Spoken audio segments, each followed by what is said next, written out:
G'day guys. G'day guys. Welcome to another layout and back to the channel. If you're new here, welcome. Before you leave, don't forget to subscribe, like, leave me a comment, all that sort of fun stuff. What am I making today? I am creating a Christmas tree from scratch. So something that a lot of people have asked me about is how I don't buy every single paper collection. This is how I don't, okay? Because you can, if you've got a few mixed media bits and pieces, you can make things yourself. So all I've got here is an old scrap piece of white cardstock, and I actually think this is American Crafts white textured cardstock actually.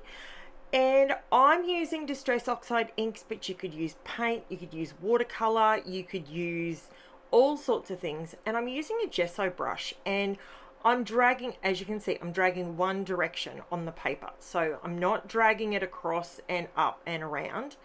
And I'm using different brushes to get different thicknesses of, I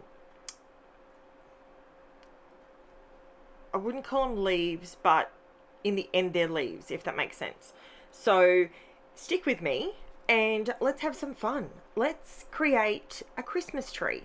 So you can see my dirty rag there. I have changed it out now, but I always use them until they're absolutely feral, and then I stopped using them for a while there because I was just going through so many and I was just, yeah, it was a pain. But I'm becoming more conscious of the amount of paper towel that I use, so that's why I'm using those. Now these are my fringing scissors. I bought these a while back, and believe it or not, I've used them once. Now I don't normally do that. And I have told you guys, and I need to practice what I preach, and this is actually the tool that made me go to this and come up with this theory.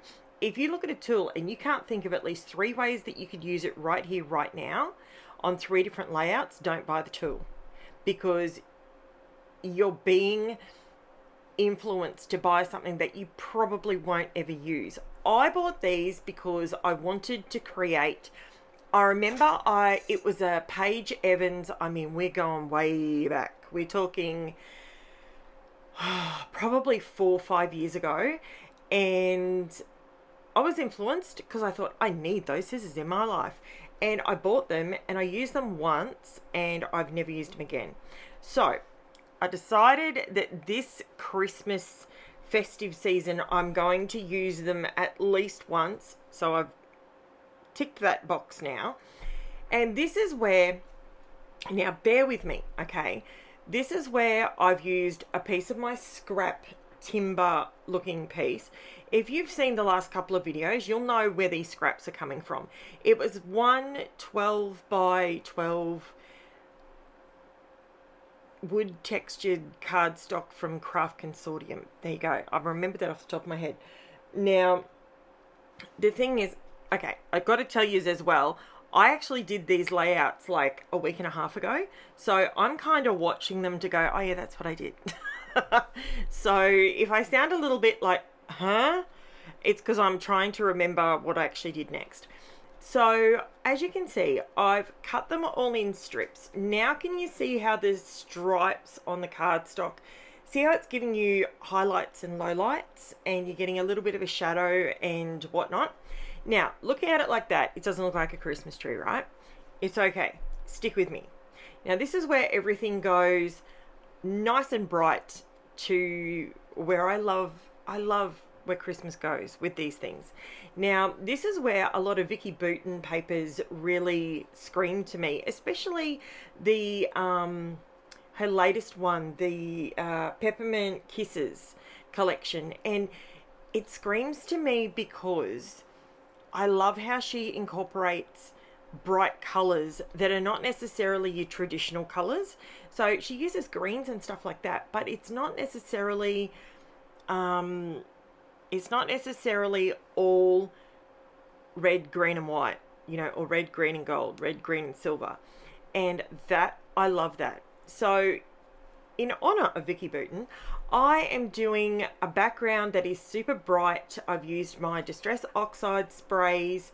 I've used, the colours that I used there were Picked Raspberry, Mermaid Lagoon, Mustard Seed, Wilted Violet, and Peacock Feathers. Now, I bought Peacock Feathers in because my yellow and my blue were combining, but they were going more in a lime direction, and I wanted it to be more of a Peacock Feathers coloured direction. Now, what I'm splatting everywhere here is my homemade mica spray. If you want the recipe for this, it is over on my Facebook group, and just click on the link in the description below. It'll take you over there and you can grab the recipe for that. Works a treat, absolutely love it. And this is just white paint, and I had a minor slip in judgment there. I was putting white paint over the top, diluted white paint over the top of Distress Oxide ink. That doesn't work, guys. Don't do that, because when you do that, it activates the oxide and it makes your white turn into whatever color it's on top of.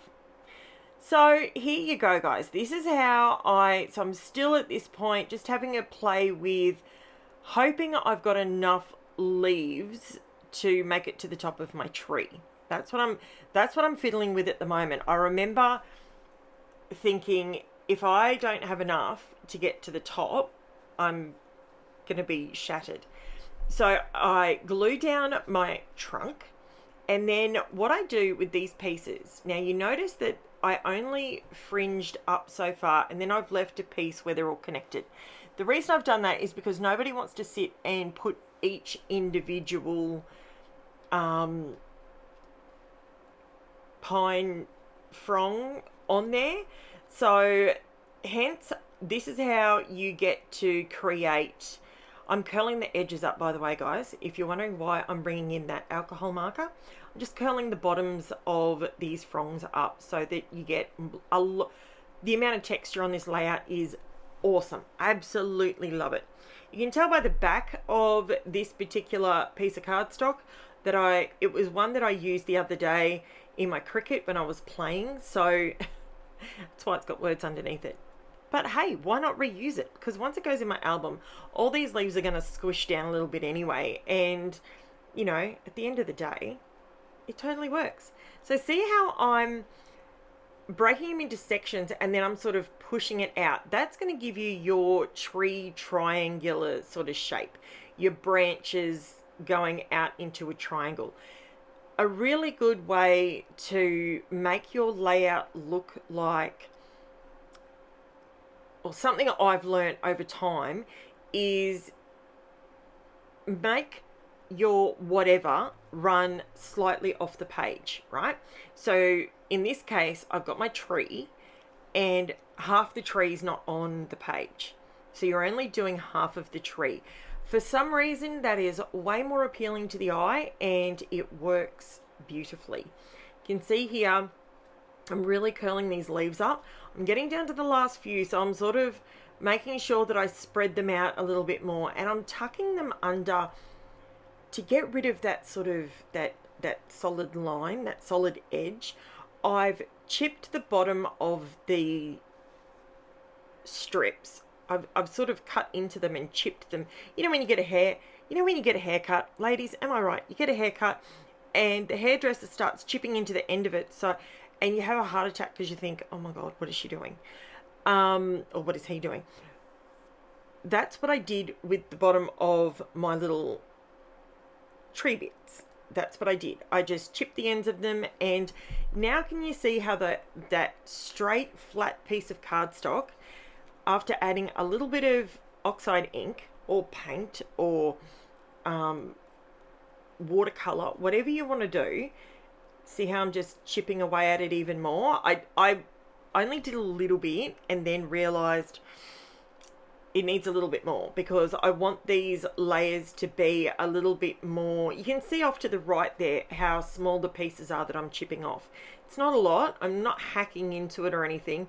It's just enough to be able to see that they're not perfect lines, because no tree has perfect lines unless it's a plastic Christmas tree, and then it's very man-made looking.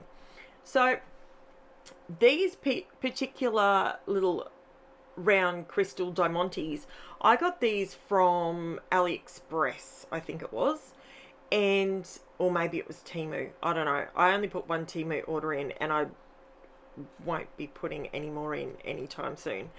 But that conversation is coming up when I have a delivery, and I will be doing a face-to-face apology when my next delivery arrives. So so stay tuned for that one, because I have done something that I would never normally do.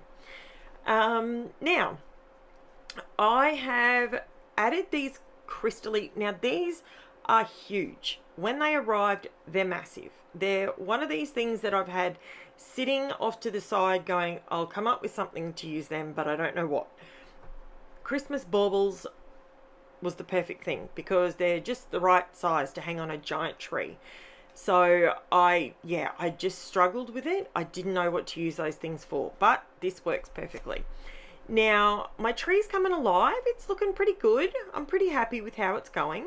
I am now going to add some sequins into my tree, because I want my tree to have more sparkles to it, basically. So I'm just going to town and decorating this tree, and the photos that I'm scrapping are of Dory and Gizmo dressed up in little elf outfits for Christmas, and this was taken a couple of years ago.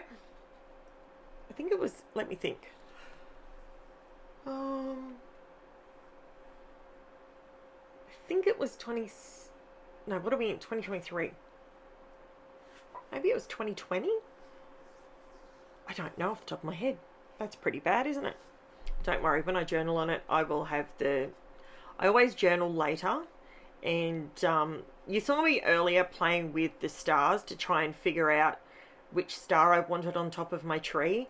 And I ended up going with Creative Memories Star Punch, because the other stars that I had, whilst I love them, and the other stars that I showed you at the beginning, they are chippy cutouts from Crafty Divas.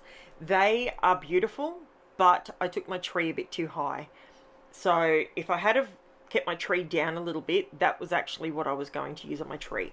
So don't stress, I will use them on another layout. We're only up to, what are we up to? Tuesday the 11th. So, I mean, there's still plenty of Christmas to go yet. And I absolutely love scrapbooking Christmas.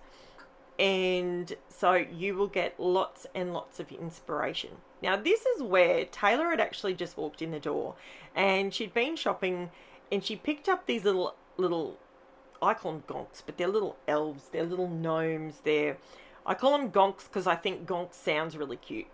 So I decided that I was going to remove she got these just from a $2 shop. Now, I decided that I wanted my little gonks to stick out the bottom, my little elves to stick their little heads out the bottom of the tree, so they were sort of peering out from behind the tree. So that top one, you can actually see it. It's just the angle of the camera at the moment. So if you jump over to Facebook and check out the photos, or Instagram, you'll be able to see that you can see the little fella sticking out the bottom. It's so cute. So I run a little bit of gold lunar paste around the edges of my photos, just to give them I wanted it to be a messy edge. I didn't want it to be a solid gold cardstock edge, and it worked perfectly. And this is my title. I pulled these ones out. I haven't used these in a while. These are FISCARS, and they're called Prismatic. So there's different kinds of letters. So there's sort of a very solid R, and then there's like a small version of an R, and they're really, I love them. I love these stickers. They're gorgeous. So yeah, so this is where my layout is going, guys. Let me know if this is something that you like.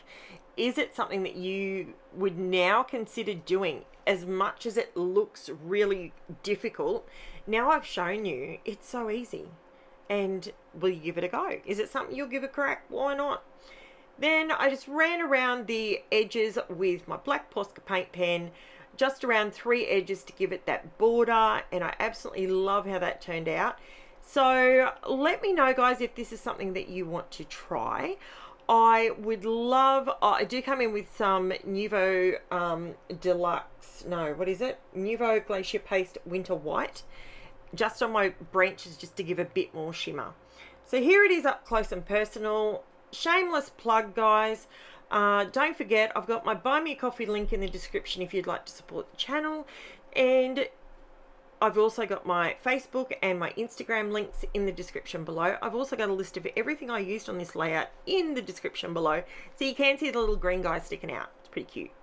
And yeah, so I'd love you to do all the YouTube things: thumbs up, comment, like, share, subscribe, all that sort of fun stuff. And we're not even halfway into this festive month, so much more to come. Thanks for watching, guys, and I will be back tomorrow with another video. Thanks for watching. Bye for now.